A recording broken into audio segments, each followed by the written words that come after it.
Alléluia. Que le nom du Seigneur soit béni. J'espère que vous me recevez très bien. Le Seigneur faisant grâce, depuis le dimanche dernier, nous avons commencé à considérer un sujet que j'ai intitulé « Discerner l'Église selon le cœur de Dieu ». Amen. Et le dimanche dernier, nous avons fait une longue introduction pour arriver tranquillement à notre sujet. Je bénis le nom du Seigneur pour ce qu'il va faire, ce qu'il a commencé à faire et ce qu'il fera. Amen. J'ai demandé au frère Amen, depuis le dimanche passé, de vous présenter le plan et on va le regarder à 4 niveaux. Et le premier niveau, ça sera de parler de comment le Seigneur s'est présenté à l'église de Philadelphie. Et ensuite, on va regarder son rapport d'inspection et le plan d'action. Ce que je vais dire, c'est que le Seigneur a été présenté comme celui qui marchait au milieu des 7 chandeliers, mais ce que ça veut dire, comme s'il inspectait les églises, il inspectait les assemblées. L'église, c'est l'expression du corps de Christ. L'église, c'est l'expression du corps de Christ. Donc, le Seigneur va marcher, il va inspecter, il va faire son rapport et puis il va dire ce qu'il pense de cette église-là. Amen. Et il va donner toujours des avertissements, des mises en garde. Pourquoi? Parce que plus loin, il y a des promesses qui sont associées à la façon dont on vit. Et à chacune de cette église, comme on l'a vu, des promesses ont été associées. Donc, ce plan-là, qui est décliné en 4 points ici, c'est-à-dire que le Seigneur se présente, il fait son inspection et puis il dit ce qu'il a observé. Ensuite, il fait une mise en garde. Et enfin, il donne des promesses. Alléluia! Et on peut l'appliquer aux 7 autres, et aux 7 autres églises qu'on a vues. Bon, ce matin, on va continuer dans ce sujet-là et tout doucement, tranquillement, nous allons compter sur la même grâce du Seigneur pour nous aider à aller un peu plus en profondeur. Je n'ai pas l'intention de regarder tous ces points-là aujourd'hui. Et si le Seigneur nous fait grâce, on regardera les 2 premiers points. Amen. Discerner l'Église selon le cœur de Dieu, nous avons dit que c'est avoir l'intelligence, avoir la capacité d'apprécier quelle est l'Église qui fait les choses que Dieu veut, que Dieu aime.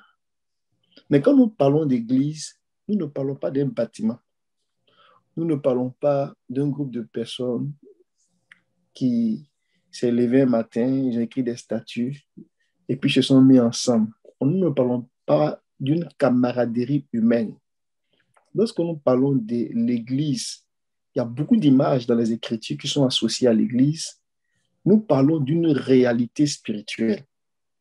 Mais elle ne reste pas seulement réalité spirituelle intangible,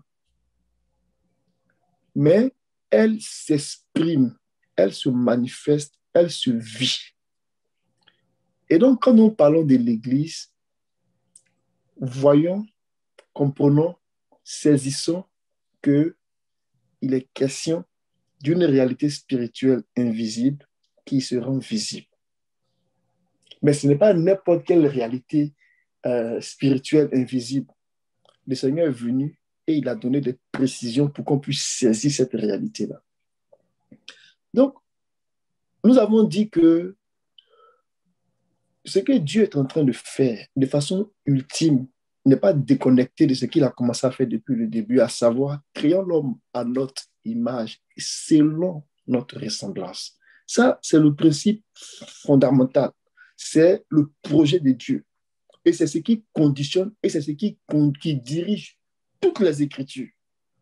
Donc, alors que Dieu a ce plan-là, il a les yeux fixés là-dessus pour l'amener tranquillement à la réalisation. Mais nous savons que pendant que le projet a été conçu et que le projet était tranquillement en train de se mettre en place, il y a eu comme un événement malheureux qui s'est produit, à savoir la chute de Adam. Mais Dieu, dans sa préséance, dans sa grandeur, cet événement-là n'a pas pu le perturber dans l'exécution de son plan.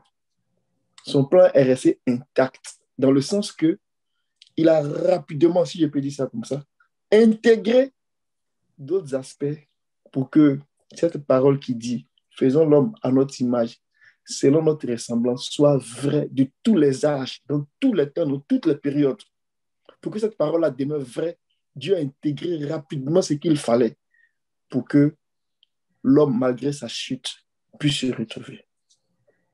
Et Dieu a commencé à faire beaucoup de choses depuis ce temps-là.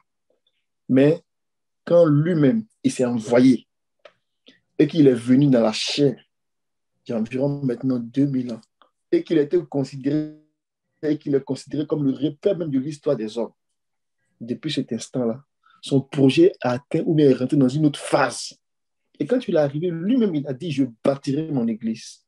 Et les apôtres et ses serviteurs ont montré que cette église-là, je disais tantôt qu'il y a plusieurs images pour la présenter. Ils ont montré que cette église-là, c'est aussi la femme qui vient chercher. Alléluia. Donc, il est vraiment à l'œuvre. Et c'est cohérent. Les images sont cohérentes avec son projet. Pourquoi? Lorsqu'un homme s'unit avec une femme, selon que Adam a eu la révélation, qu'il lui le premier, on va dire qu'il s'est marié à une femme, en parlant du genre humain, qu'est-ce qu'il a dit? Cette fois-ci, voici la chair de ma chair, les os de mes os.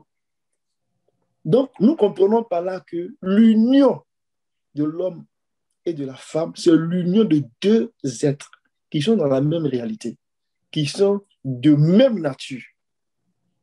Et ce que Adam était en train de dire, si je peux dire ça de même, ou était en train de prophétiser, il annonçait toujours une chose, une parole qui était en cohérence avec le faisons l'homme à notre image selon notre ressemblance. C'est pour cela que quand le Seigneur est venu pour chercher, pour établir d'abord son église, pour la préparer, il a dit, je reviens la chercher. Mais pour revenir la chercher, il va s'assurer que cette église-là, elle sera configurée de manière à ce que quand il viendra, qu'elle soit à son image et selon sa ressemblance. Qu'elle soit à son image selon sa ressemblance. Et c'est ça que Dieu a toujours fait. Et c'est ça qu'il continue de faire jusqu'à ce que cette parole-là rentre pleinement dans son accomplissement. Allons-y dans le livre d'Éphésiens, chapitre 5, avant d'aller dans notre verset de base pour regarder quelle est l'église que Dieu considère, que Dieu approuve. Éphésiens, chapitre 5.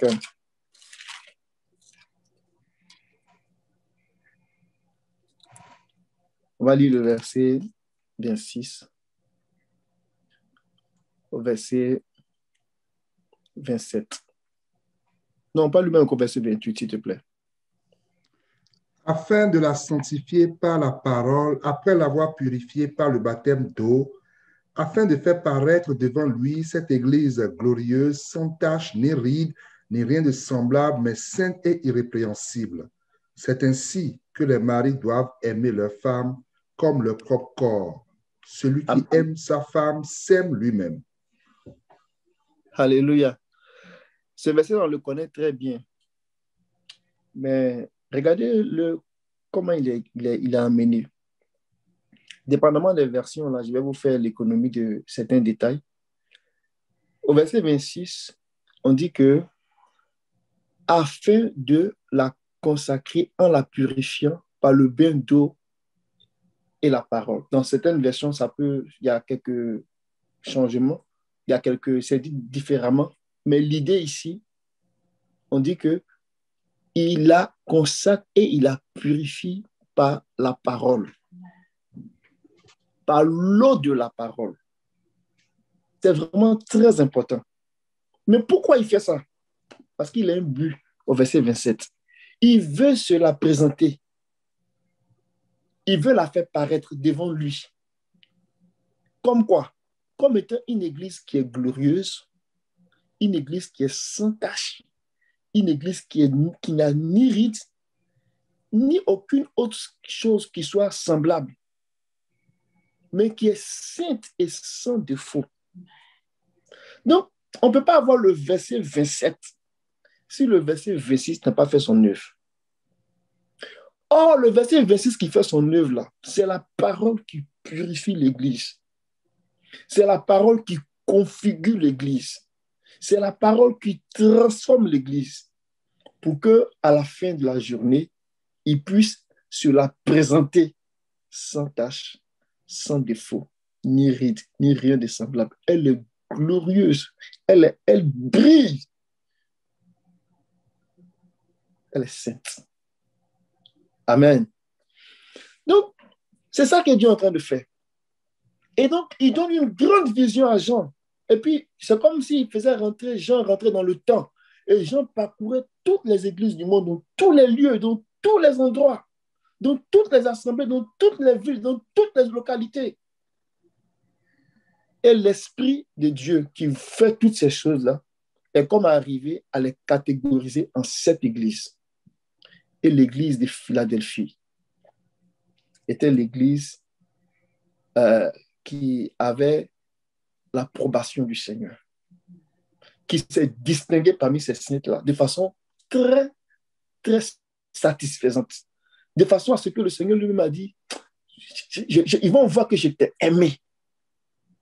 Et c'est pour cela que quand nous regardons l'église de Philadelphie, nous regardons la lettre que le Seigneur adressa à l'église de Philadelphie, nous regardons ça avec beaucoup, vraiment de crainte et d'attention pour dire que c'est ça que Dieu veut. Et comme c'est ça que Dieu veut, nous voulons rentrer là-dedans. Amen. Nous avons regardé que quand le Seigneur se présentait, nous avons vu que quand le Seigneur se présentait aux autres églises, il avait des attributs, il avait une façon de se présenter pour aller donner un message, pour aller chercher quelque chose. Et on a regardé le tout des 6 autres églises, des 6 autres églises, et on va maintenant prendre le point 1 pour regarder ce qui en est de l'église de Philadelphie. Amen. Il dit que à Philadelphie, on va lire dans Apocalypse chapitre 3, on va lire le verset 7 jusqu'au verset 13 et après, on va commencer tranquillement la lecture. Écrit à l'ange de l'église de Philadelphie. Voici ce que dit le Saint, le véritable, celui qui a la clé de David, celui qui ouvre et personne ne fermera, celui qui ferme et personne n'ouvrira. Je connais tes œuvres. Voici parce que tu as peu de puissance et que tu as gardé ma parole et que tu n'as pas renié mon nom, j'ai mis devant toi une porte ouverte que personne ne peut fermer. Voici, je te donne de ceux de la synagogue de Satan qui se disent juifs et ne le sont pas, mais qui mentent. Voici, je les ferai venir se prosterner à tes pieds et connaître que je t'ai aimé. Verset 10. Parce que tu as gardé la parole de la persévérance en moi, je te garderai aussi à l'heure de la tentation qui va venir sur le monde entier pour éprouver les habitants de la terre. Je viens bientôt. Retiens ce que tu as afin que personne ne prenne ta couronne. Celui qui vaincra, je ferai de lui une colonne dans le temple de mon Dieu, et il n'en sortira plus. J'écrirai sur lui le nom de mon Dieu et le nom de la ville de mon Dieu, de la nouvelle Jérusalem qui descend du ciel d'auprès de mon Dieu, et mon nom nouveau. Verset 13. Que celui qui a des oreilles entende ce que l'Esprit dit aux églises. Amen. Amen. Donc, voici la lettre qui est adressée à Philadelphie. Philadelphie qui veut dire amour fraternel. Et voici les attributs que le Seigneur va décliner lorsqu'il se présente à Philadelphie. Il dit qu'il est le saint, le verset 7, il est le véritable et il est celui qui a les clés de David. Virgule, j'ai fait comme mon frère, Jean-Philippe, pour dire que, en fait, quand on a les clés de David, voici ce que ça fait. Celui qui ouvre et personne ne peut fermer. Alléluia. Et celui qui ferme et personne ne peut ouvrir. C'est vraiment très important. Donc, il présente trois choses. Il présente celui qui est saint. Il se présente comme celui qui est saint. Il se présente comme celui qui est véritable. Et il se présente comme celui qui a les clés de David. Je vais faire une déclaration avant d'expliquer ça. En fait, lorsque Dieu nous montre des attributs, il y a au moins deux choses qu'il veut faire. La première chose, c'est qu'il nous montre et ce qu'on voit de lui. Il nous montre ce qu'il est et il nous montre ce qu'il fait. Ça, c'est la première chose. Quand il nous montre ses attributs, il veut nous montrer ce qu'il fait ou bien il veut nous montrer ce qu'il est. Mais ce qui est intéressant, c'est qu'il ne s'arrête pas là. Il veut qu'on fasse ce qu'il fait ou bien qu'on soit ce qu'il est. Amen. Je vais répondre.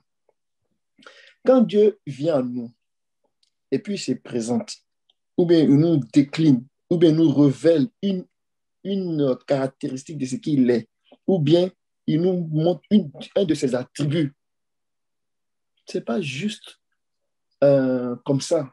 Il veut nous montrer soit ce qu'il est en train de faire, pour qu'on fasse ce qu'il est en train de faire, ou bien il est en train de montrer pour dire, vous voyez, je suis comme ça.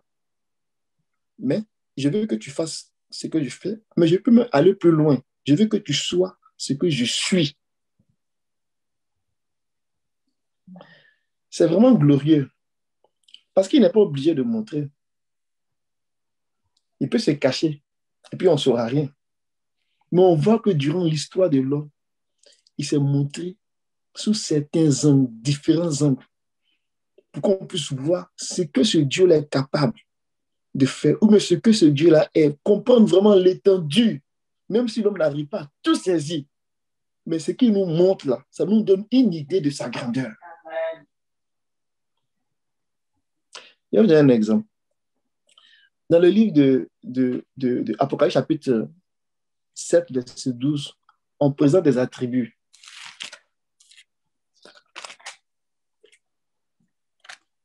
Apocalypse 7, 12.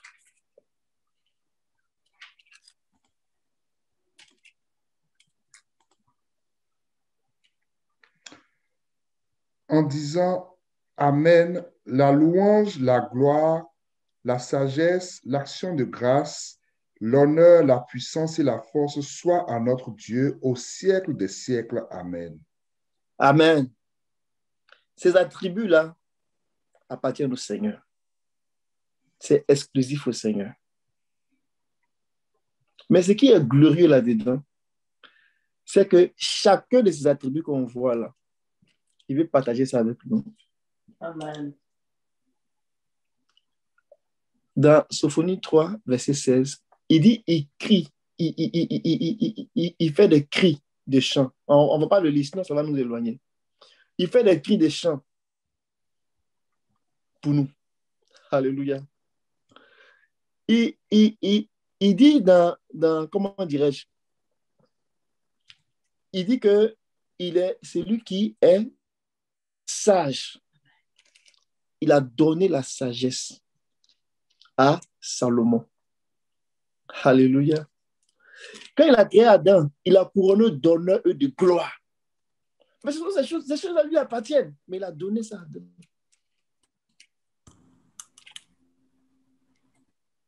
C'est un Dieu qui est puissant. C'est un Dieu qui est fort. Il a donné sa puissance, sa force à Samson.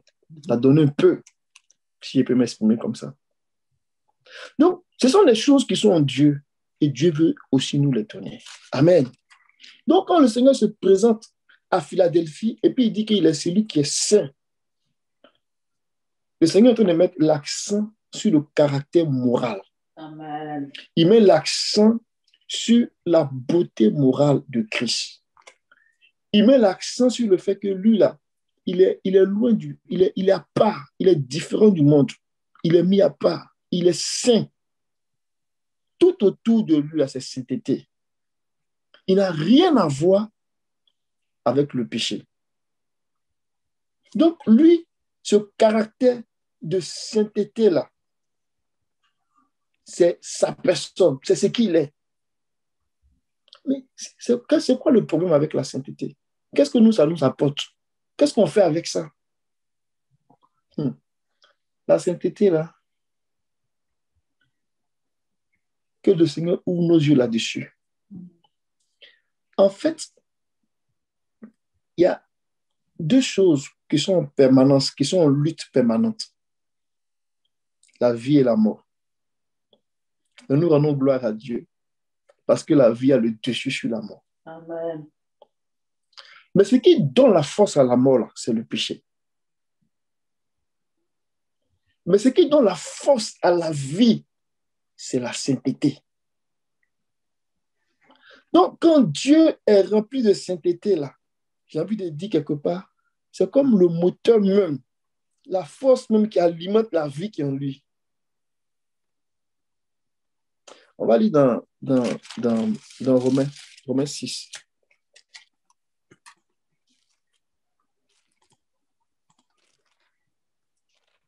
Il n'y a aucune iniquité en lui. En lui, là, c'est lumière. C'est pour cela que la vie est là. Amen. Dans Romains 6, on va lire le verset 22 au verset 23. Mais maintenant, étant affranchi du péché et devenu esclave de Dieu, vous avez pour fruit la sainteté et pour fin la vie éternelle. Car le salaire du péché, c'est la mort, mais le don gratuit de Dieu, c'est la vie éternelle en Jésus-Christ, notre Seigneur. Amen. La sainteté, là, qui est, pour nous les hommes, si on veut traduire dans un langage saint, qui est la haine du mal, qui est la mise à part par rapport à tout ce qui est impur, ça caractérise Dieu. Et quand Dieu nous montre cette sainteté-là, ça participe en fait à la vie, pour ne pas dire à l'entretien de la vie ou bien la génération de la vie. C'est pour cela qu'il est écrit dans le psaume 93, verset 5. La sainteté convient à sa maison. La sainteté convient à sa maison. Alléluia. Or, la maison de Dieu, ce ne sont pas des bâtiments, ce ne sont pas des briques. La maison de Dieu, c'est nous. Mais en disant la sainteté convient à sa maison, là, c'est parce qu'il faut qu'il y ait la sainteté pour que la vie se manifeste, la vie s'exprime. C'est pour cela que quelque part, Ézéchiel a dit, Ézéchiel 43, le verset 12,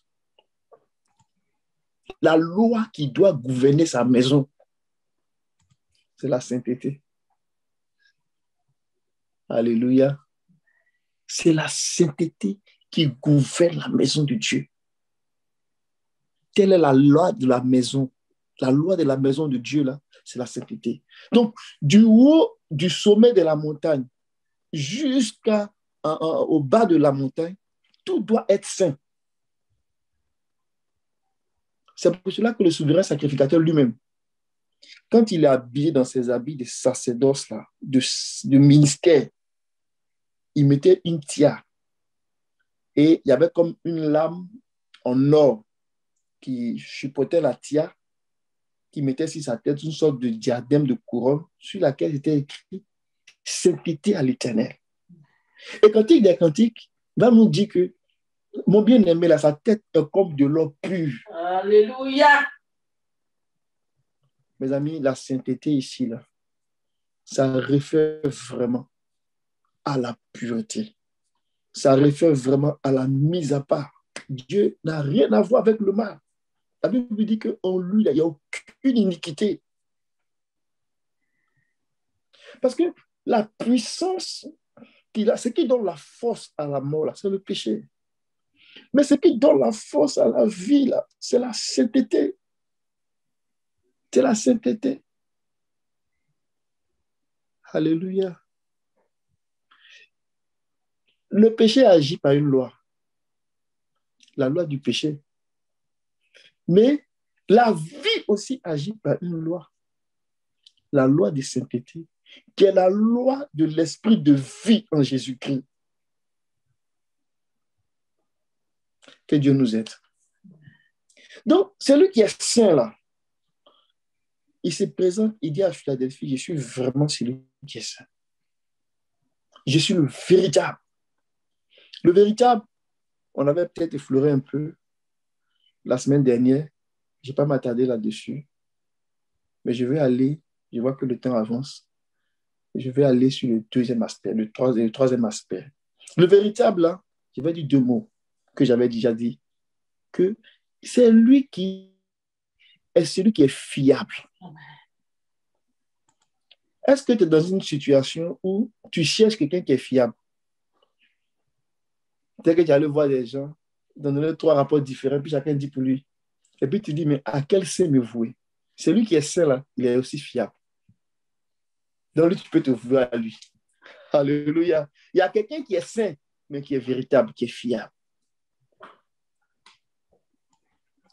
On peut se fier au Seigneur. Pourquoi? Parce qu'il est le véritable.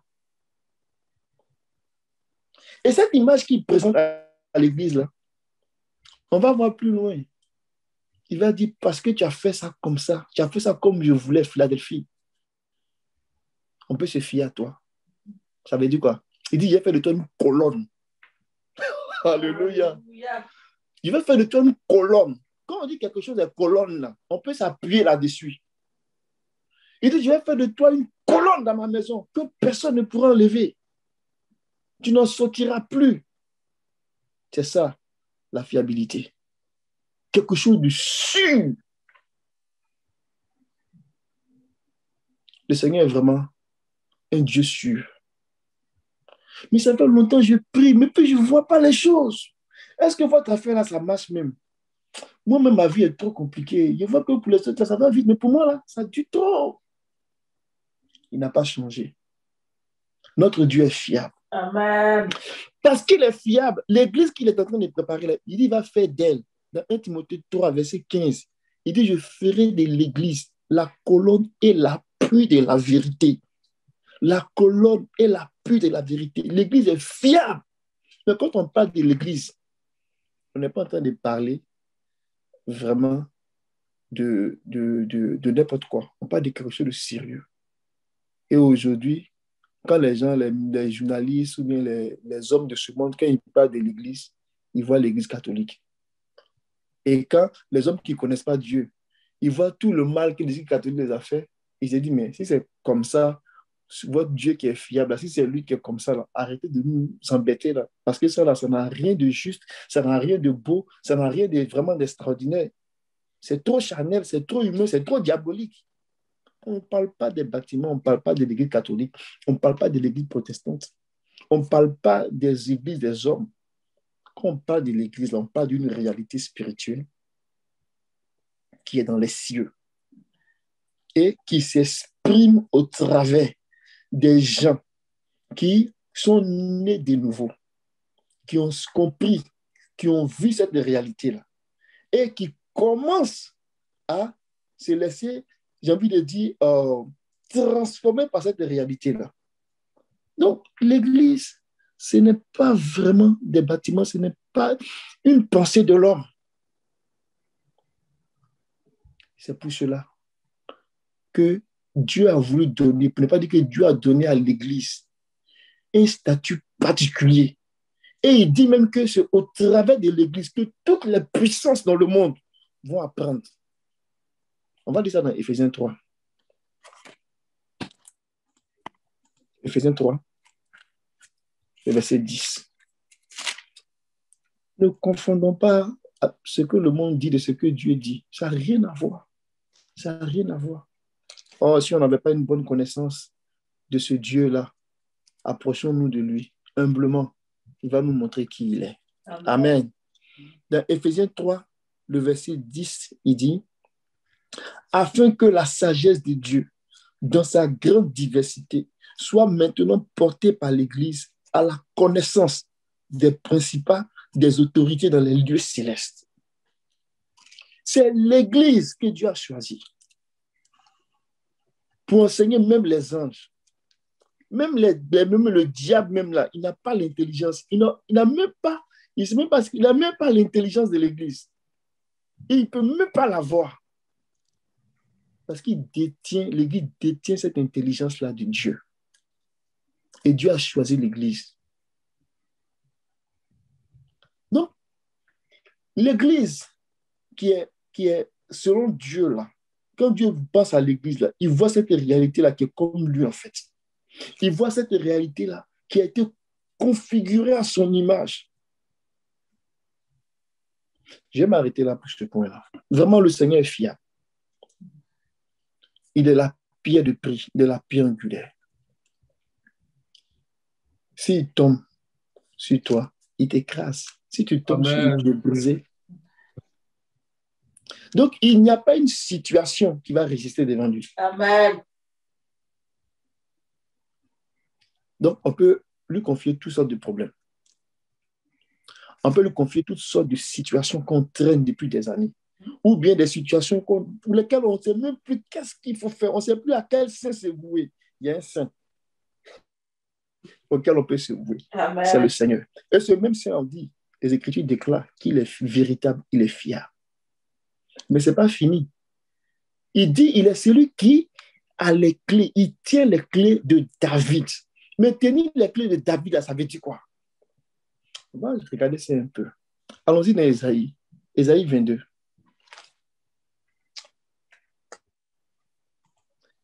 Ésaïe 22 nous fait référence à ce verset-là.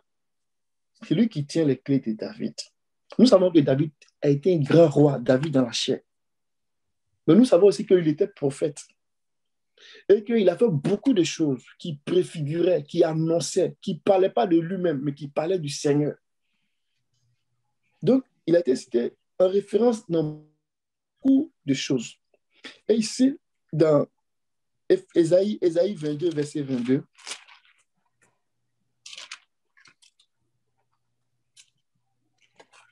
je mettrai sur ton épaule la clé peut-être de... Commencer le verset 20, s'il te plaît. En ce jour-là, j'appellerai mon serviteur Eliakim, fils de Hilkidja. Je le revêtirai de ta tunique, je le ceindrai de ta ceinture, et je remettrai ton pouvoir entre ses mains. Il sera un père pour les habitants de Jérusalem et pour la maison de Juda. Verset 22. Je mettrai sur ton épaule la clé de la maison de David. Quand il ouvrira, nul ne fermera. Quand il fermera, nul n'ouvrira. Amen. On va regarder ce verset-là. On va prendre dans le même Ésaïe, chapitre 36, verset 3, pour voir qui est Eliakim.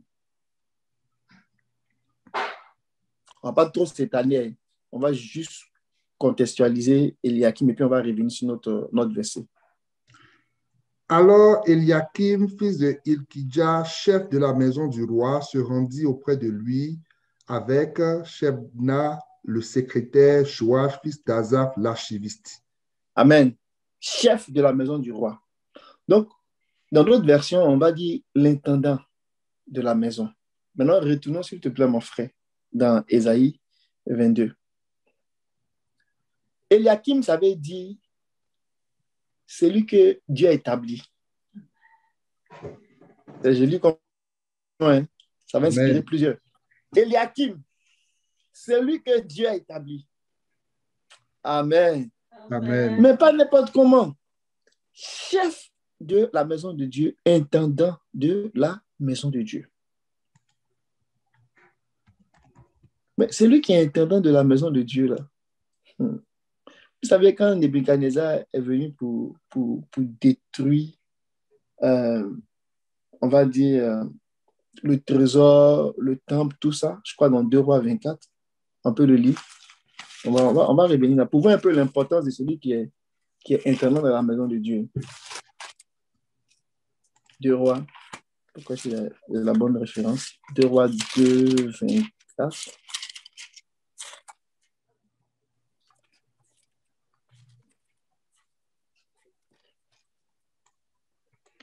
Deux Rois 2, 24. Il faut prendre le verset. On va lire le verset 13 au verset 16. 2 Rois 2, verset 13 à 16. Mm-hmm. Et il releva le manteau qu'Élie avait laissé tomber. Puis il retourna et s'arrêta au bord du Jourdain. Il prit le manteau qu'Élie avait laissé tomber et il en frappa. 2 Rois, hein? Oui, 2 Rois 2, c'est ça? Non, 2 Rois 24, pardon. 2 Rois 24, Mm-hmm. verset 13 à 16. au verset 16. Mm-hmm. Il tira de là tous les trésors de la maison de l'Éternel et les trésors de la maison du roi. Et il brisa tous les ustensiles d'or que Salomon, son roi d'Israël, avait fait dans le temple de l'Éternel, comme l'Éternel l'avait prononcé. Il emmena en captivité tout Jérusalem, tous les chefs et tous les hommes vaillants au nombre de 10 000 exilés, avec tous les charpentiers et les serruriers. Il ne resta que le peuple pauvre du pays. Il transporta Joachim à Babylone et il amena captif de Jérusalem à Babylone la mère du roi, les femmes du roi et ses eunuques et les grands du pays, tous les guerriers au nombre de 7 000 et les charpentiers et les serruriers au nombre de 1 000, tout homme vaillant et propre à la guerre. Le roi de Babylone les amena captifs à Babylone. Amen. Vous voyez ce que Nebuchadnezzar a fait. Il est parti avec des hommes vaillants. Et au nombre de ceux-là, il y avait des serruriers. Les serruriers, là, c'est eux qui gardaient le temple et la maison du roi. Ils avaient les clés pour ouvrir où se cachaient les trésors. Parce que la maison de l'Éternel, c'est une maison de grands trésors. Donc, il faut partir avec eux. Parce que c'est eux qui ont la science de où les choses sont cachées. C'est eux qui ont la connaissance de ces choses-là. Ça doit donner une image, en fait, de ce que l'intendant, là, il est sur la maison, qui est sur la maison, là. Tous ceux-là, ils sont sous ses ordres. Donc, l'intendant de la maison, là, il a vraiment les clés pour ouvrir tout. Il connaît partout les emplacements où se trouvent les trésors. Et ici, en parlant d'Eliakim, c'était une prophétie concernant le Seigneur. Que le Seigneur est présenté ici comme l'intendant, le gestionnaire. Quand il s'envoie lui-même là, il devient le gestionnaire de sa propre maison. Amen. Amen. Vous me comprenez, hein? Le Seigneur qui s'envoie lui-même. Il devient le gestionnaire de sa propre maison. Et c'est lui qui a les clés. Donc, les clés de David, ce n'est pas vraiment autant de David, c'est plus que ça. On fait référence ici au Seigneur qui a vaincu la mort. Et la Bible dit qu'il a même les clés de la mort et du séjour des morts. Avoir les clés là, c'est être détenteur des secrets de tous les trésors. C'est être détenteur, avoir le pouvoir sur toute situation. C'est-à-dire que tu décrètes, tu annonces, et puis c'est irrévocable. Alléluia. Avoir les clés, c'est ça que ça veut dire. Et il dit, il est celui qui n'est pas seulement saint, qui n'est pas seulement fiable, mais plus il a les clés. Moi, ce Dieu-là, moi, je vais l'adhérer. Amen. Je vais rester à ses pieds même. Parce qu'il a les clés de n'importe quelle situation. Amen. Regardez ce qui est beau là-dedans. Il ouvre, personne ne peut fermer. Mais quand il ferme aussi, personne ne peut ouvrir. Ça veut dire, il a le dernier mot dans n'importe quelle situation. Si nous croyons en ça, là, je vous dis, mes amis, Dieu va nous visiter. Amen. Mais quand on dit ça, souvent on se dit, mais oui, c'est ça, il est comme ça. Bon, Seigneur, je crois. Non, hein? On a vu ce matin-là. Pour avoir la foi, là, il faut vraiment avoir des bonnes dispositions. Pourquoi j'ai dit ça? Allons-y dans Matthieu 28.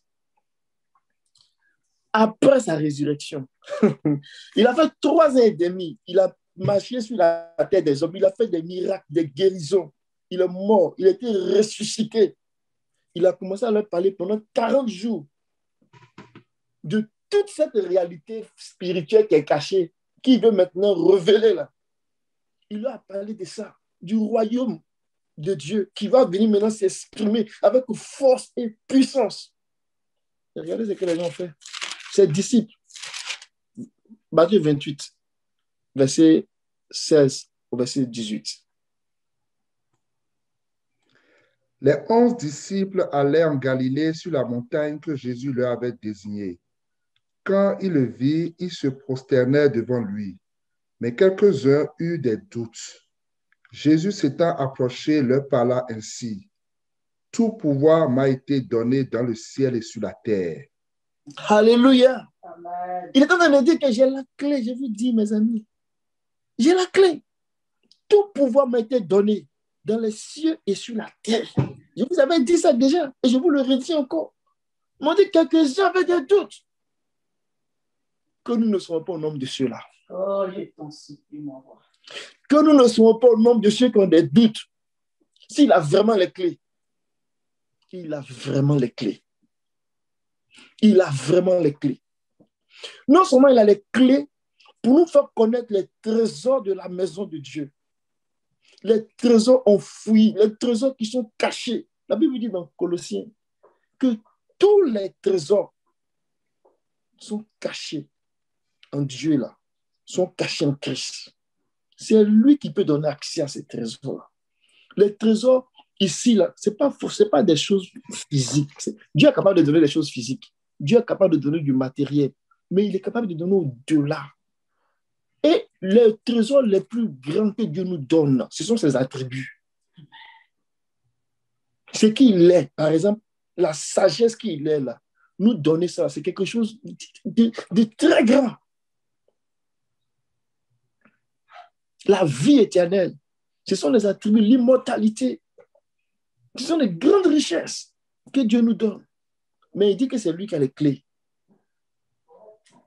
C'est lui qui a les clés. Et quand on va plus loin, c'est parce qu'il a les clés que la Bible dit que tout genou doit fléchir devant lui. Et puis toute langue doit confesser qu'il est Seigneur. Tout le monde confesse. Regardez une image dans Genèse 41. Celui qui a les clés là, craignons-le. Ayons vraiment peur de lui. Dans Genèse 41, on va lire le verset, ça parle de Joseph. Tu peux prendre le verset 37 au verset 43. Il est déjà midi. Hein? Amen. Le Seigneur est fidèle.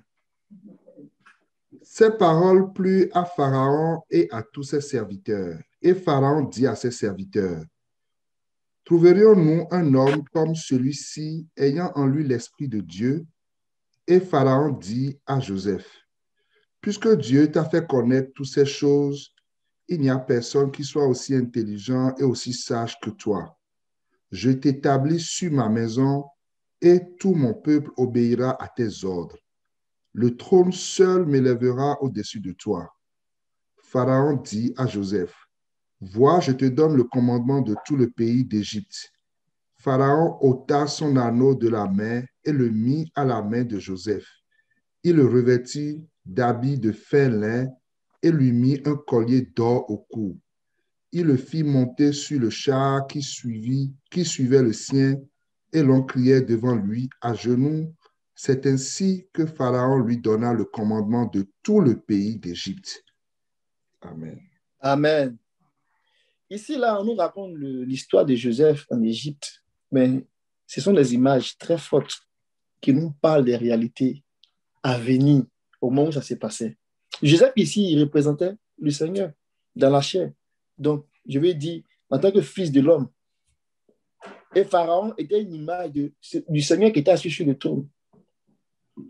Mais il a donné domination ici. Il dit, je te donne, fils de l'homme, je te donne le pouvoir de tout, tout. Tu seras l'intendant de ma maison. Regardez le verset 41. Le Pharaon dit à Joseph, regarde, je te nomme intendant de toute l'Égypte. Ici, l'Égypte peut être considérée comme le monde, comme la maison. Je te donne l'intendance de tout. Mais regardez ce qu'il dit après, au verset 43. Il dit, tout le monde doit dire à genoux. C'est cette pensée-là qu'on retrouve dans Philippiens, chapitre 2, verset 10. Tout genou doit fléchir devant lui. Et toute langue doit confesser qu'il est Seigneur. Amen. Ce type d'intendant, devant qui ont fléchi tous genoux là, ils ne sont pas beaucoup. C'est lui qui a les clés de David. C'est devant lui qu'on fléchit les genoux. Même les esprits, même les démons, même la maladie de quelque nom qu'elle se nomme, elle fléchit genoux devant lui. Amen. Ayons confiance au Seigneur. Ne nous laissons pas dominer par une situation. Mais ça là, comment je vais m'en sortir? Mais ça là, vraiment, ça fait 10 fois que ça m'arrive. Non. Il y a quelqu'un qui est assis sur le trône. Il y a quelqu'un qui est intendant de la maison. C'est lui qui ouvre et puis il nous fait voir les trésors de la maison. Mais c'est lui aussi qui ferme. Et puis personne ne peut ouvrir. Et il a dit à Philadelphie, tu as fait ça bien. Je suis tellement content de toi. Ce petit côté, est-ce que je parle excuse-moi de cette façon de parler, ce petit côté, c'est cet aspect de moi où j'ouvre et personne ne peut fermer. Je te donne ça. Amen. Vous voyez, il n'a pas dit de l'autre côté là. Il n'a pas dit où je ferme là. Il dit quand j'ouvre là, et puis personne ne peut fermer, je te donne ça. J'ai ouvert une porte devant toi. Et comme il est souverain, et que tout genou doit fléchir devant lui, mes amis, une fois qu'il a dit ça, quelqu'un peut venir changer le verdict. Sa décision est irrévocable. Le plus dur, là, c'est d'aller chercher une parole qui va sortir de la bouche du maître. C'est ça qui est dur. Quand il dit c'est dur, il veut dire que c'est là que se trouve l'enjeu. C'est là que dans la prière, dans la supplication, on va dire, oh Seigneur, tu sais, Seigneur, vraiment manifeste tout l'amour, notre attachement à Dieu. Libère un seul mot. Ça va faire toute la différence. Et c'est ça qu'au souvent on n'a pas la force d'aller chercher. Et on pleure nos situations. Ah, ça va finir quand? Est-ce que ça là même là, si ça va revenir encore? Mais tu as passé toute ta jeunesse à pleurer, tout le temps à pleurer. Mais si tu reconnais que tu dois aller chercher une parole de la bouche du souverain, de la bouche de celui qui décrète, et puis la situation ne peut plus changer, ça sera un salut. Et il a dit à Philadelphie, il dit, parce que tu as gardé ma parole. On va parler de ce point après, mais je ne peux pas m'empêcher de toucher ce bout-là. C'est-à-dire que dans son rapport d'inspection, puis dans son plan d'action, là, il dit, parce que tu as gardé ma parole, j'ouvre une porte devant toi que personne ne peut fermer. Oh, Seigneur, fais grâce. Qu'une porte soit ouverte, qu'un verdict soit dit, qu'une parole soit annoncée, qu'une déclaration soit faite, qu'un sort soit posé. Oui, Seigneur, pour que nous puissions vraiment être guéris. Pour que nous puissions, Seigneur, être libérés d'une situation qui perdure. Pour que nous puissions être transformés. Oh, pour que définitivement, que nos ennemis viennent, qu'ils fléchissent les genoux devant nous. On va le regarder dans son rapport, dans son plan d'action. Il y a 3 choses que je veux qu'on mette l'accent là-dessus. La première chose, il dit, j'ai ouvert une porte devant toi que personne ne peut fermer. Il ne met pas ça au futur, il met ça au présent. Il dit, parce que tu as fait ça, j'ouvre une porte. J'ai mis une porte ouverte devant toi. Il y a deux choses qu'il a mis au futur. Il dit, tes ennemis qui te combattent là, ils viendront s'agenouiller devant toi. Mais ce n'est pas un futur lointain. Je veux dire que c'est un futur très proche. Ce n'est pas un futur qui est loin comme les promesses qu'il a faites. Dans le contexte dans lequel on est, il y a comme un futur qui est proche. Et puis, il y a un futur qui est un peu plus loin quand on parle des promesses. Mais il dit, parce que tu as fait ça, ça va amener telle affaire. C'est du tic au tac. Tu as fait ça, je vais faire ça. Tu t'es bien comporté, tu as gardé ma parole. J'ai mis une porte ouverte devant toi que personne ne peut fermer. Numéro 1. Numéro 2. Ceux qui t'ont persécuté, ceux qui t'ont embêté, ceux qui t'ont fatigué. On a cette image avec Isaac, avec le puits, dans le pays des Guéras. Les Philistins étaient jaloux, ils l'ont fatigué, ils l'ont embêté. Ils ont embêté Isaac. À la fin, ils sont venus, ils ont dit non, tu es trop puissant, on veut faire alliance avec toi. Ils sont venus fléchir les genoux devant Isaac. C'est comme ça que Dieu fait toujours. Alléluia. Donc, ce n'est pas quelqu'un qui va nous piétiner et puis va partir gratuitement. Non, il ne permettra pas cela. Si nous sommes l'épouse du Seigneur, ce principe-là va s'appliquer à nous. Oh, il a dit, comme Isaac, vous êtes les enfants de la promesse. Ils viendront, ils vont s'agenouiller et ils vont reconnaître que nous, là, on est un peuple à part. Il dit, il faut que ça se passe ainsi, parce que c'est moi qui décide ainsi, je suis souverain. Donc, ils ne vont pas nous piétiner pour toujours. Ils ne vont pas nous embêter pour toujours. Non, non, il ne permettra pas cela. Il dit, ils viendront, ceux qui te persécutent, ceux de la synagogue de Satan, qui sont des menteurs, ils viendront. Ils vont s'agenouiller devant toi. Ils vont dire à Brec Joseph. Alléluia. À genoux devant Joseph. Tout genou doit fléchir parce qu'il est Seigneur. Mais il ne s'arrête pas là. Il dit, je te garderai du malheur qui viendra frapper toute la terre habitée. Ça, c'est pas au-delà des... Non, ça, Dieu va le faire. Il y a un événement précis que Dieu a identifié. Il dit, je te garderai. À cette époque, je te garderai. Ce point-là est très important. On va le regarder prochainement. Je te garderai.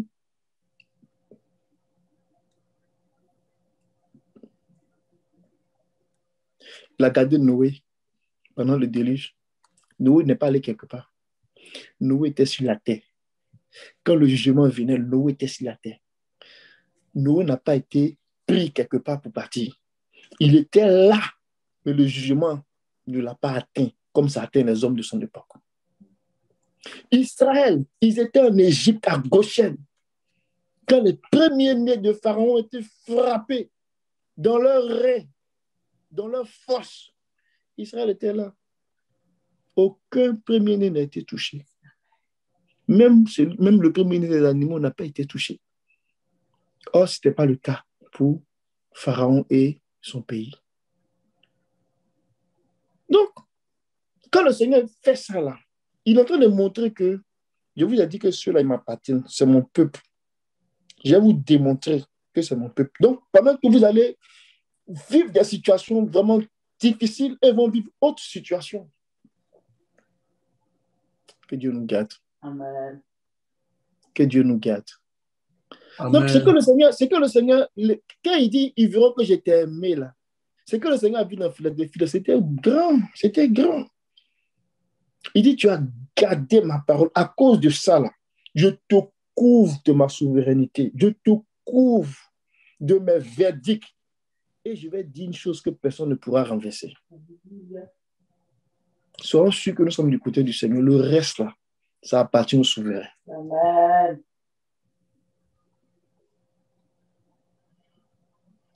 L'intendant de la maison du Seigneur, c'est lui qui a les clés. Je vais m'arrêter sur ces derniers bouts-là.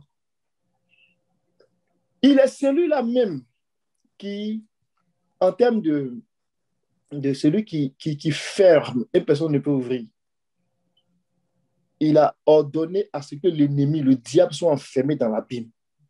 Pendant 1000 ans, On va lire ça dans Apocalypse. Apocalypse chapitre 20, verset 1. Quelqu'un qui n'a pas la paix ne peut pas faire ça.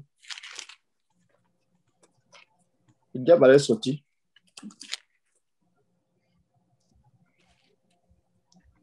Verset 1. Puis je vis descendre du ciel un ange qui avait la clé de l'abîme et une grande chaîne dans sa main. Il saisit le dragon, le serpent ancien, qui est le diable et Satan, et il le lia pour 1000 ans. Alléluia. On parle de Satan, Satan, Satan. Il n'est rien. Seulement, son temps n'est pas encore arrivé. Et le Seigneur nous a donné la victoire sur lui. Amen. Actuellement, c'est son heure, il agit. Ou du moins, il a le temps de faire quelque chose encore. Donc, il sait qu'il n'a pas beaucoup de temps. Donc, il fait le maximum de dégâts. C'est pour cela que l'évangile, la prédication de l'évangile doit être annoncée avec force et puissance pour reculer la mort et ses agissements. Pour que l'homme que Dieu a créé, la créature que Dieu a aimée, puisse au moins profiter de la vie. Puis quand on parle de ça, le diable, il vient avec ses sciences, ses récits, il vient avec ses discours trompeurs, au point que les gens ne puissent même pas voir la gloire de celui-là même qui donne la vie. Nous avons un Dieu puissant. Amen. Le diable, là, son temps est arrêté et son temps est compté. Mais il va venir un temps, avant qu'il soit jeté définitivement dans la disparition totale, dans l'étang de feu, il sera emprisonné pendant 1000 ans pour qu'il comprenne qu'il y a quelqu'un qui a les clés, qui peut le mettre en prison. Dieu va le faire. Donc, si Dieu est capable de faire ça, Dieu est capable d'emprisonner une situation dans laquelle tu vis qui te fatigue. Parce qu'il a les clés. Quand on dit qu'il a les clés, là, c'est pour tout ça là qu'il a les clés. C'est pour tout, à la fois pour les trésors et puis pour les situations qui perdurent. Il peut enfermer la maladie quelque part. Et puis la maladie ne pourra plus rien faire. Elle devient inactive. Il peut enfermer les sorciers quelque part. Ils ne vont même plus te voir. Alléluia. Ils vont te chercher et ils ne te verront pas. Il peut enfermer n'importe quelle situation de désolation, il peut l'enfermer. Et puis personne ne peut ouvrir, quelles que soient les incantations qu'ils vont faire. Parce qu'il est celui qui fait, mais personne ne peut ouvrir. C'est tout, tout simplement. Que la main du Seigneur soit sur son Église. Que ce que nous voyons de Dieu, les attributs que nous voyons du Seigneur, que le Seigneur les fasse briller sur nos vies. Amen. Qu'il fasse briller son attribut de sainteté sur nos vies. Qu'il fasse briller son attitude de véritable, son attribut de véritable, de fiabilité. Qu'il fasse briller ça sur nous, pour que nous aussi on soit comme lui. Qu'il fasse briller cette autorité-là, qu'il a dit, je vous ai donné tout pouvoir. Je vous ai donné tout pouvoir. Il a dit que je te donne les clés du royaume des cieux. Ce que tu vas décider sur la terre, là, on va attacher ça au ciel, on va arrêter le décret au ciel. Ce que tu vas délier sur la terre, on va arrêter le décret au ciel aussi. Ça sera fait ainsi. Ça, c'est merveilleux. Il donne ça à l'Église. Donc, vous voyez, il ne garde pas ça seulement pour lui-même. Lui, il a la clé. Il ne garde pas ça pour lui seul. Lui, il donne ça aussi à l'Église. Il nous donne le pouvoir. Oh, que le Seigneur nous donne la force d'avoir foi, de ne pas douter. Et de dire, Seigneur, parce que tu m'as donné, je déclare ces paroles, je rentre dans ces paroles, je déclare ces paroles pour moi au nom de Jésus. Que les attributs du Seigneur soient amen pour nous. Amen. Amen. Nous parlerons prochainement, nous parlerons de qu'est-ce qu'il a aimé, qu'est-ce qu'il a apprécié chez Philadelphie. Qu'est-ce qu'il a apprécié chez Philadelphie? Qu'est-ce qu'il a apprécié, qu'est-ce qu'il a vu? Et pour aller faire des paroles, des déclarations aussi fortes sur Philadelphie, qu'est-ce qu'il a vu? Il dit, celui qui m'aime, c'est celui qui garde ma parole. Et toi, Philadelphie, tu as gardé ma parole. C'est que tu m'as vraiment aimé. C'est que tu m'as vraiment aimé. Tu vas porter, je vais faire de toi une colonne. Tu vas porter le nom du Père. Tu vas porter le nom nouveau que j'ai. Tu vas porter le nom de la ville sainte. Hey, c'est glorieux. C'est vraiment glorieux. Il a fait de grandes déclarations sur Philadelphie parce qu'il a été touché par la vie que Philadelphie exprimait. Ça rentrait exactement dans sa pensée, qui est de faire quoi? De purifier l'Église, de préparer l'Église par l'eau de sa parole. Philadelphie est rentrée là-dedans. Philadelphie a compris que c'est avec la parole que Dieu travaille. C'est avec la parole que Dieu la nettoie. Donc, elle a gardé la parole pour que la parole fasse son travail de ménage. C'est qu'il se la présente comme une femme qui est sans tache, ni ride, ni rien de semblable, sainte, irrépréhensible, pure. Philadelphie a compris ça. Et Philadelphie a eu la faveur du Seigneur. Qu'il en soit ici pour nous au nom de Jésus. Amen. Ne méprisons pas la parole. Gardons la parole. Aimons la parole. Amen. Au nom de Jésus. Nous allons prier le Seigneur.